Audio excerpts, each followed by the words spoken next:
Hello, everyone. This is Brian Mazik. I am a Forbes contributor and a member of Fight Guys, and I have a special interview today, and it is with the CEO and one of the founders of One Championship. It is Chatri Sityodtong. How you doing today, Chatri? Thanks for joining me. Thanks for having me, Brian. I really appreciate it. Absolutely. So there's always, if anyone is following One Championship, they know that there's always something going on. There's always this, it seems like a constant, move towards advancement. And right now, what's happening is One Championship is making a hard move into the United States. For anyone that's not aware, if you're a part of the American audience, One Championship is the largest martial arts organization in Asia and constantly expanding. So can you tell me a little bit about the push into the United States? Yeah, so we had some Turner executives here in Singapore a few weeks ago, and thinking about ways to deepen the Turner partnership and One Champion partnership. And our ratings are improving with each passing event, both on BR Live and TNT. And so we've had early discussions of potentially throwing an event next year in the U.S. In Q4 of next year. And so we are opening, as we speak, our New York and LA offices currently, and hiring as quickly as possible to build out, full-fledged teams to help us with the execution plan in the U.S. Oh, that sounds exciting. Okay. So can you talk a little bit about, I know you said Q4 is when you're targeting, well, Q4 of 2020 is when you're targeting that first event. Can you talk a little bit about some of the venues that may be under consideration? I think, it would be has to be an iconic venue, that's reflective of the One Championship brand. So it would be one of the bigger, more iconic venues in the U.S. I don't want to say whether it's East Coast or West Coast yet, but there's obviously just a handful of really iconic stadiums, and I think that's what we'd be looking at. Hmm. Okay. Yeah. There's, obviously, like you said, on both sides of the country, you got obviously places like Madison Square Garden, Barclays Center on the East Coast, West Coast, you have Staples Center. Is Las Vegas a possibility? Yeah, I mean, right now all cities are a possibility. Okay. Again, we're still in the very early stages of planning things out, but we are again, we wouldn't be opening offices in New York and LA if we weren't serious about our partnership with Turner and continue to see that success, and then eventually, again, the Turner executives have asked us already for an event in the U.S., and we think it's a wonderful idea, but it has to be done in the right way and the right time. So as we stand today, I'm not confident we would do it today, right? But I mean, if you say, Chatri, can you do it by Q4 of next year? I think that's a very realistic possibility. Definitely. Okay. So when we talk about the relationship with BR Live and with TNT, you mentioned some of the ratings are going up, basically for the each event. The last one was just this past weekend, One Legendary Quest in Shanghai. Can you talk a little bit about some of the rating success that you experienced with that event and then maybe how it compares to some of the ones before? Right. So I think the trajectory is that it's going up every single event, especially from where we started. The numbers, according to Turner, is that we're already our numbers are already ahead of Champions League, which is also on Turner Sports. Okay. And so, the NBA is obviously the crown jewel, and there's Champions Leagues, there's us, there's F1, and so I'm encouraged by the fact that we're already hitting numbers that are ahead of Champions League. And we haven't. Remember, our event that we throw on TNT, that's 1 or 2 days delayed, so that's not even a live event. Hmm. And then obviously BR Live, the numbers continue to improve quite dramatically. So I think, I think both Turner and One Championship are very excited for the future. Yeah, it's a new, kind of a new, it's basically a new brand of martial arts for American audiences, because many Right. of the American audiences are not accustomed to one championship events and that sort of Right. thing. And it seems Turner is moving in that direction in a lot of combat sports related type of areas, because obviously professional wrestling's a different bag, but Turner's getting into that with All Elite Wrestling, Yep. which is like a Right. separate thing. So it seems like as though you're playing a major role in this alternative combat sports and martial arts option for American audiences. Yeah. Most definitely. Yeah. Now, you talk. We haven't talked or didn't talk about a live event timeline, so to speak, in terms of regularity. So we know that the fourth quarter of 2020 is like a date that you feel good about talking about for maybe a debut. But after that, how often could you imagine there would be one championship live events in the United States? I mean, you know, again, we wouldn't be opening offices in New York and LA if we were not going to have a permanent presence in the U.S. And this is not, something we're experimenting with. This is definitely a strategic initiative, a major strategic initiative to make the U.S. market one of our key markets, especially outside of Asia. And so, it's still too early to say. We would have to see how our first event does and go from there. And, but we're fully committed to the Turner partnership, and we're fully committed to the U.S. market. And so, you're going to see more and more content airing on BR Live and TNT and just the Turner Network in general, coming out of One Champion, whether it's our reality TV show, whether it's our One Warrior series, whether it's our main, big shows, our flagship shows, or whether it's our One Hero series. And so, as an extension of that, it just makes sense for us to throw events in the U.S. as well. Yeah, yeah, for sure. Now, you mentioned the One Hero series and the One Warrior series, and how that fits with Turner and with BR. So there's One Warrior 6 is coming up actually in a couple days, or actually tomorrow. How is that something that's also available on BR Live and also on Turner in some way at some point?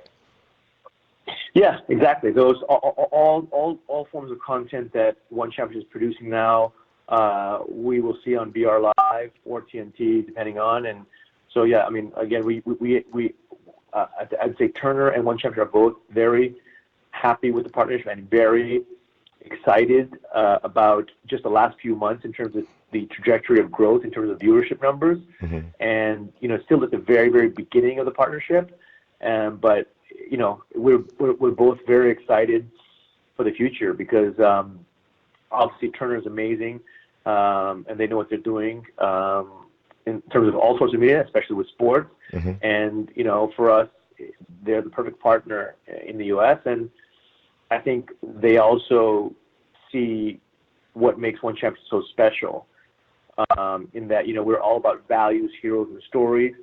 One of the things I'm most proud of, in the 8 years we've had when I started One Championship, is that, none of our heroes have been involved in any scandal. Our biggest stars have only been in the news for winning world titles or helping charities or underprivileged kids.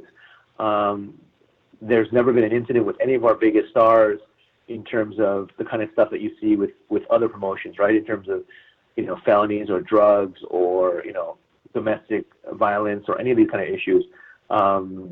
So I think One Championship is a property that, everyone can enjoy as opposed to only the pure hardcore fight fan. I mean, the pure hardcore fight fan can enjoy One Championship because of the World Championship action, right? Out of 550 athletes, we have 140 world champions across various martial arts. So they see the best of the best martial arts in action. But I think it goes beyond the fight fan. It goes to mainstream. It goes to the casual fan. It goes to people who don't know anything. And, it's very much like the Olympics, values, heroes, and stories. values, celebrating integrity, humility, honor, respect, courage, discipline, compassion, the true martial arts values. Heroes, who doesn't want a hero in their life, a role model, someone they can look up to? And stories, the stories of impossible odds and triumphing over adversity, tragedy, poverty, whatnot, like all of our heroes do. Those three pillars of values, heroes, and stories is what has ignited the continent of Asia, in terms of one championship. And I think that formula is highly scalable for the rest of the world. I mean, who doesn't want wholesome values? Who doesn't want heroes? Who doesn't want to be inspired by their amazing stories? Every human being on the planet. Yeah, absolutely. Now, and are you anticipating that there will be other original programming that comes from one championship that helps to tell those stories on Turner's platforms? Yeah, again, because we have a very different approach, right? All of our competitors globally, they sell fights. We don't sell fights, we build heroes. And we believe that this formula is far more sustainable and also far more widespread in terms of attracting mainstream audience instead of just the hardcore fight fan. So,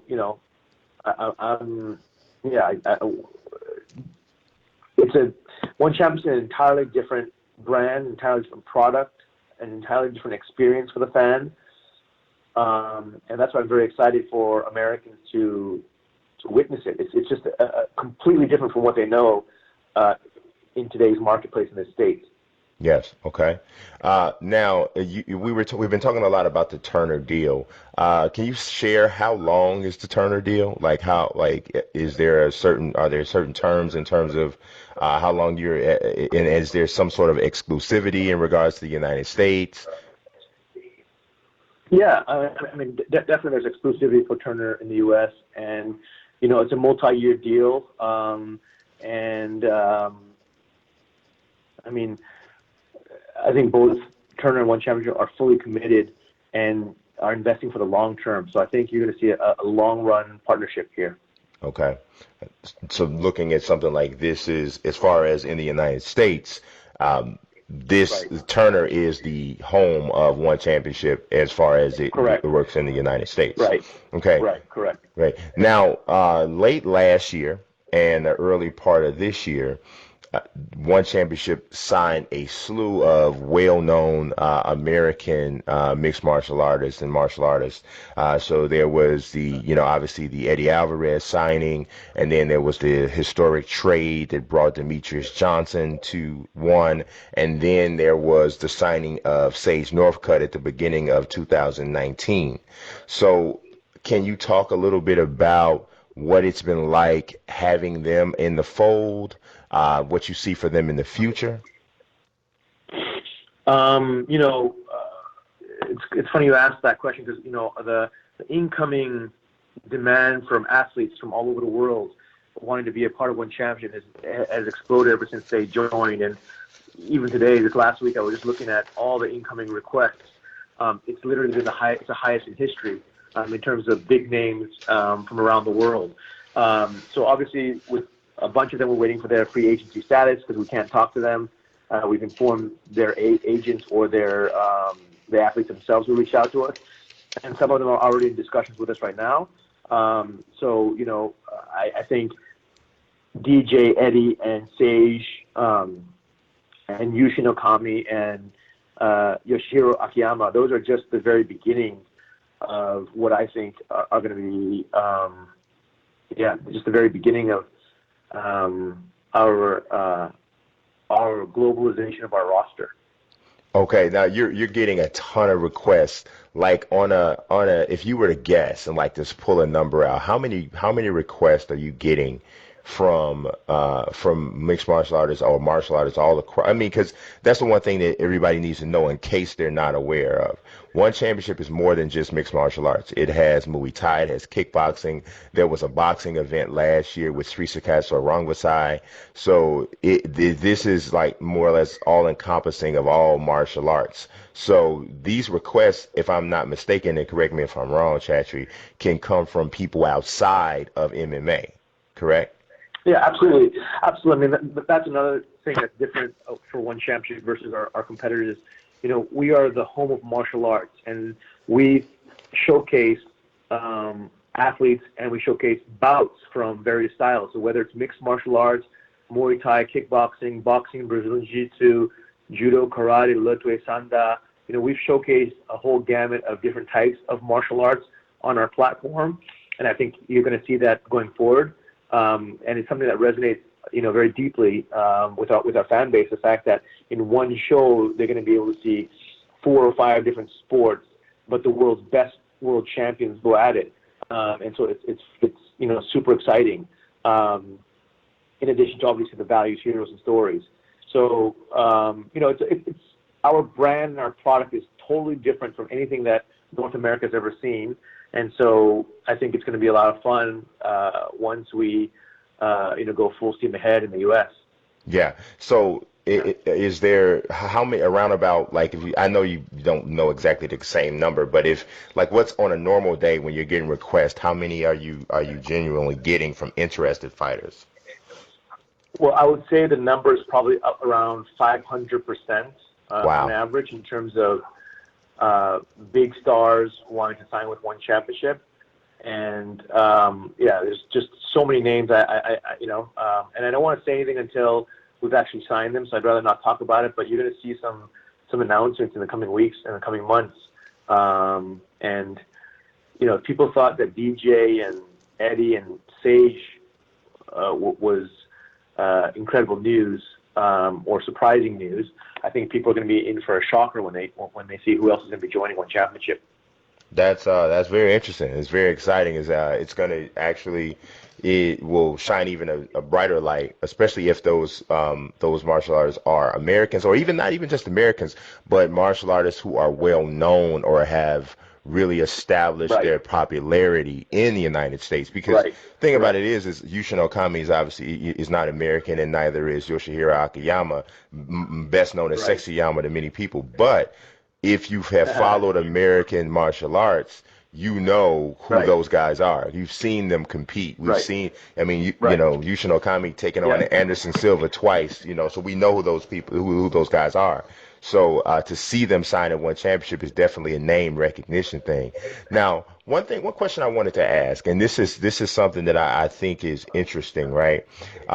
If a person's an American martial arts fan primarily, like that's where their basis of knowledge is for martial arts, for MMA, and they see Eddie Alvarez and they see Demetrius Johnson and they see Sage Northcutt go over to one championship. Some of that original thought was that, oh, the American martial artists are going to blow away guys and girls in one championship, right? So we know if we follow what happened, Eddie lost his debut to Timofey Nastasiukin. Sage Northcutt lost his debut to Cosmo Alexandre. And while Demetrius Johnson won his battle against Yuya Wakamatsu, that first round was very, very competitive. So right. I'm wondering, do you look at this as that what happened? Obviously, not rooting for any against or for any of your athletes, but do you look at that and like say, yes, now American fans see the level of competition at one championship has always been high because here are these three very Yeah, respected martial artists. I'll just say this. I'm a huge fan of DJ. I'm a huge fan of Eddie. I'm a huge fan of Sage, Hmm. and I'm a huge fan of Yushin Okami and Akiyama. Um, and the reality is, you know, one championship has, as I said, a roster of 550 of the best martial artists on the planet, but 140 of them are world champions. So, Hmm. you know, I think, you know, the UFC athletes coming on board to one championship. You know, it's a different look. It's a different level of, you know, let's say striking, if you want, right? I mean, you know, Sage faced many strikers in the UFC, but he's never faced a Muay Thai world champion. So, you know, it's just, again, I'll go back to, you know, our roster. We have 140 world champions across various martial arts, and that's the most of any organization in the world. So, you know, I would put our world champions against any world champions of any global organization. I'd love to see cross promotion. Happy to do it. I think Asia has always known that that we have the best roster in the world. I think Americans are just waking up to it. That our roster is ranks amongst the best in the world. Yeah. Now, yeah, you mentioned cross promotion, which is something that, thanks to Risen and Bellator, is something that we're seeing a lot of. Well, not a lot of, but we're seeing it more now. Darian Caldwell and Kyoji Horiguchi just had basically a two-bout series with Horiguchi winning both of those matches. And like you just mentioned, you're open to it. So is it something where you would maybe approach a Dana White, approach a Scott Coker about doing something like that? What would that have to look like in order for it to come to fruition? I mean, I would be most interested in doing a UFC World Champions versus a One Championship World Champions. Five World Champions versus five World Champions. I think that would be best of the East, best of the West, to see who's the world's best, and I think that would garner global attention, and that would be a phenomenal um, smashing success for both UFC and for One Championship, and for the sport in general. Um, I think fans all over the world are very curious about that. UFC dominates the Western Hemisphere, One Champion dominates the Eastern Hemisphere, and while we've had some crossover, Ben Askren going to the UFC, and again, five or six UFC athletes coming over to One Championship. I think people would love to see the best of the best of both promotions. So that's the one I would be most interested in. Yes, yes, that would. I mean, that would be crazy. I mean, watching Panda against someone like Right, Rose Namajunas or Jessica Andrade, and even right, a rematch of a third match between Henry Cejudo and Demetrius Johnson. All of those things right, would be very, exactly. very interesting. Right, Now, right. doing events in the United States, obviously, One Championship has adopted a different, has eliminated weight cutting, and so they have the rehydration, processes is for making weight. Now that's a little bit Hmm. different in the United States. How will you work that, or how will that be handled once the events are in the United States? Because of course they have to be sanctioned by the state commissions for wherever they take place. Hmm. Yeah. So our weight cutting methodology is, I believe, the safest in the world, because we don't allow weight cutting, and we test for hydration levels as well as weight, so that our athletes enter at their walking weight into the ring or the cage. Hmm. And that's obviously much safer for the brain, much safer for your organs, much safer for your ligaments and tendons to be fully hydrated. Um, so and we're pioneering globally the safety process. We do CAT scans during fight week. No other promotion does that, and we do that because out of the safety for the fighters. So there's a lot of things we do. We do neurological exams during fight week as well. So there's a lot of things like that we do. Yeah, yeah. Now, as someone who has pretty much watched, I don't know, probably the last 18 to 20 one championship events. And as someone who has, who grew up on American, well, not grew up on, but I've followed American mixed martial arts ever since the UFC's inception. I feel pretty confident that once American martial arts fans get a dose of one championship, I think it's something that they will enjoy. The action and the pageantry and the way that the events look and feel Right, it is very different. It is very different. right, But I think exactly. different in a good way. And that's not to Yeah. put down UFC or Bellator, because I enjoy those as well, and then obviously martial arts fans enjoy those too.